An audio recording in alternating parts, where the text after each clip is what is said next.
লতিরাজ বাড়ি এক চাষ। এ সময় লতিরাজ বাড়ি এক চাষ করলে মাত্র ৩৫ দিনেই ফলন চলে আসে।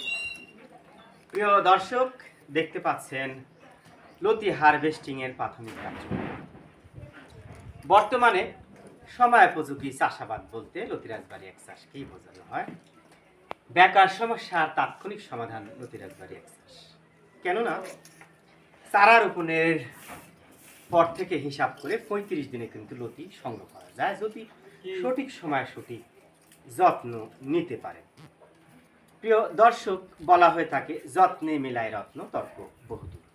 এই দেখেন লতিগুলো, একদিকে লতি প্রসেসিং এর কাজ চলতেছে, আরেকদিকে মাপনী যন্ত্র ব্যবহার করে লতি পরিমাপ করা হচ্ছে। সাধারণত 1 কেজি বা 500 গ্রামের আটি বাধাই করা হয়ে থাকে। প্রিয় দর্শক, অলসতা ঝেড়ে কাজে মনোযোগী হন, অভাব অনটনকে এড়িয়ে চলুন। দেখেন লতি কত সুন্দর মানের লতি। 1-1.5 হাত লতির চাহিদা বাজারে সবচেয়ে বেশি থাকে, দেখতেও সুন্দর, খেতেও সুস্বাদু। লতি মূলত সবজি হিসেবে ব্যবহার হয়ে থাকে, আপনারা জানেন। তো দেখেন এইদিকে কিন্তু মাপনী যন্ত্র ব্যবহার করে লতির পরিমাপ করা হচ্ছে।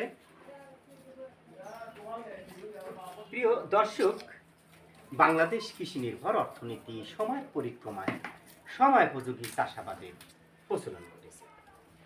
তো যাই হোক, ভালো থাকুন, সুস্থ থাকুন। ভিডিওটি ভালো লাগলে একটি লাইক দিয়ে পাশে থাকুন। আপনাদের অনুপ্রেরণা আমাদের কর্মস্পৃহা আরও বাড়িয়ে দেয়। ভালো থাকুন।